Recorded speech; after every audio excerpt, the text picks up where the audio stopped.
Frank Sheeran. Am I saying that right?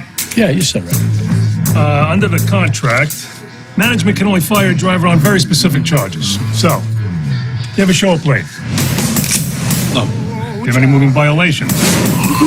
No. Do you drink on the job? No. You ever hit anybody? On a job? Yeah. I don't think so. All right, then. We don't have nothing to worry about.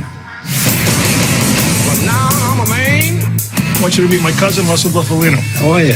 Hi, nice to meet you. It was like the army. You followed orders. You did the right thing. You got rewarded. I'm a man. A friend of ours is having a little trouble. Friend at the top. Back then, there was nobody in this country who didn't know who Jimmy Hoffa was. Get the gun! Get the gun out of his hand! You always charge a guy with a gun.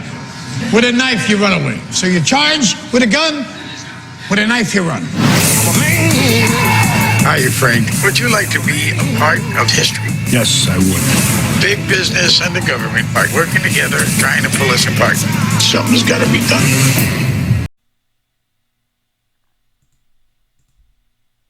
Hello, and welcome to the Popcorn Movie Reviews here on YouTube. My name is Lou Newmark, and it's my pleasure to share my reviews with you for the first time. So let's get to it. The first review that I'm doing today is called The Irishman, the movie that's currently streaming on Netflix. And I'm letting you know this is going to require a large tub of popcorn, not one of those little bags of Pop Secret popcorn. Don't forget, I told you about the popcorn, capiche? Okay, so The Irishman to me is a biography about the Italian mob and one Irishman named Frank Sheeran, who masterfully is played by Robert De Niro. Sheeran is an Irishman who, through a fateful chance meeting, ends up working for the mob. Frank recalls his past years ago working for the Buffalino crime family. Now Frank's much older as he remembers World War II, reflects on his mob life and his more creative hits. And in particular, Frank remembers his involvement with his then good friend Jimmy Hoffa and Hoffa's disappearance back around 1975. This film is directed by Martin Scorsese and it stars Robert De Niro as Frank, Al Pacino as Jimmy Hoffa, Joe Pesci as Russell Buffalino, Jesse Plemons, Bobby Cannavale, and Anna Paquin from the X-Men movie franchise and the HBO mega hit True Blood. The Irishman is a 3.5-hour movie, so take a bathroom run before you sit down to watch it. In The Irishman, Frank tells his life story as he sits in a wheelchair in a Philadelphia nursing home, and he reveals how he came to be associated with Jimmy Hoffa.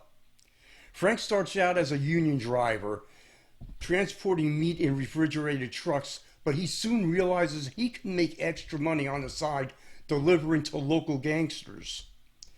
He meets crime boss Russell Buffalino, and he becomes a hitman. After the union helps Frank avoid a criminal charge, he's introduced to Hoffa, and the two become close friends. Frank rises through the ranks of Hoffa's union, and he even becomes a president of his own union chapter. But then things start to crumble when Hoffa goes to jail and later tries to regain control of the union he believes is still his. It soon becomes clear, though, that his time has come, and Russell tells Frank that it's his job to take care of it. So here's how I felt about the movie.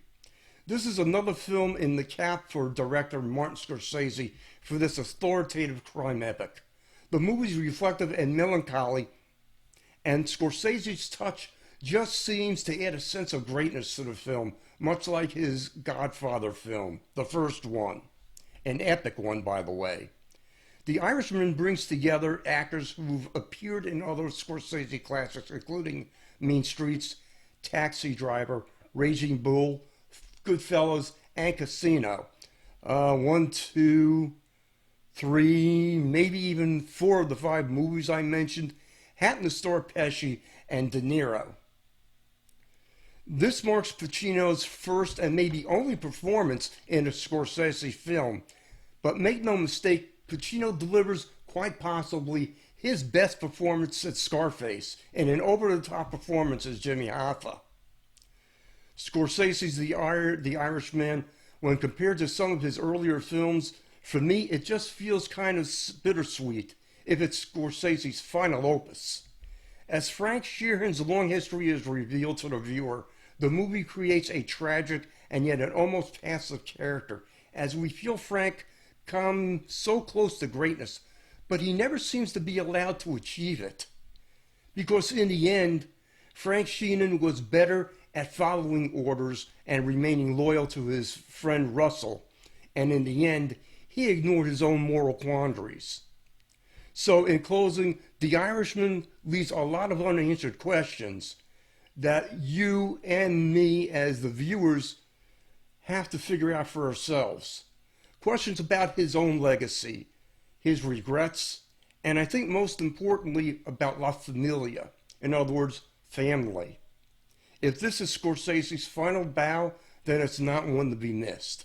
Well, that's it for this first review of Popcorn Movies, and this is Lou Newmark saying goodbye until the next video review.